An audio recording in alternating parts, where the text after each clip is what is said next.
அஃபிஷியலாக இத்தனை மணிக்கு நாங்கள் வந்துருவோம்னு சொல்கிறாங்க. 12 மணிக்கு எல்லாரும் கூடிருங்க, விஜய் அங்கே வரப்போறாருன்றாங்க. ஆனால் 3லேருந்து 7 மணி வரைக்கும் தான் பர்மிஷன் வாங்கியிருக்காங்க.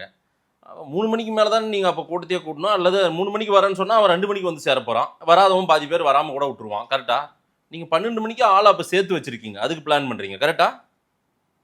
நீங்கள் எஸ்பி ஜோஸ் தங்கையா, நம்ம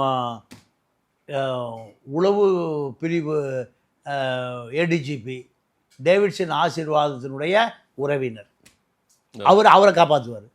இன்று வரை இன்னைக்கு இதை விசாரிக்கப்படலை, யாரை ஏமாற்றுவீர்கள். அப்போ விஜய் பக்கம் எதுவும் செய்து விடாதீர்கள். எங்கிருந்து உத்தரவு? முதலமைச்சர் அலுவலக உத்தரவு. அதுதான் எல்லா போலீஸும் வேடிக்கை பார்க்குது. ஏன் என்ன காரணம்? ஏன் என்ன காரணம்? அவரை நீங்கள் இருக்குனீங்கன்னா அவர் நம்ம பக்கம் திரும்பிடுவார். திமுக அதிமுக கதையே தாங்க. அவரை ரொம்ப டைட் பண்ணிங்கன்னா ஆதவர்ஜனோட நிறைய சரக்கு இருக்குது, நம்மை பற்றிய சரக்கு நிறைய இருக்குது. ஆதவர்ஜனா நம்முடைய பழைய பினாமி, நம்முடைய பழைய கொள்கை வகுப்பாளர். திமுக ஆட்சிக்கு வருவதற்காகத்தான் இந்த வாய்ஸ் ஆஃப் காமன் கடுமையாக உழைத்தது. இப்போ யாருக்கு உழைக்குது? விஜய்க்கு, நமக்கு எதிராக. அதனால நிறைய தகவல் தெரியும். ஒன்றும் அவர் டச் பண்ணிடாதீங்க. இதுதான் இது திமுக.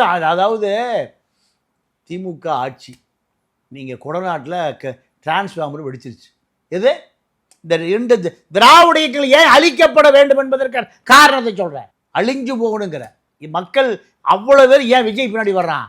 இந்த திராவிட இயக்கங்கள் அழிந்து போகணும்னு பொறுக்க முடியாமல் தான் இந்த கூத்தாடி பின்னாடி வர்றான்.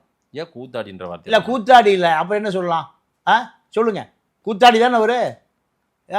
நீங்கள் விஜய் ரசிகர் மன்ற மாநில தலைவரா? இல்லை, கூத்தாடி தான் சார். கூத்தாடியை கூத்தாடிங்காம அப்புறம் காத்தாடி நான் சொல்லுவாங்க.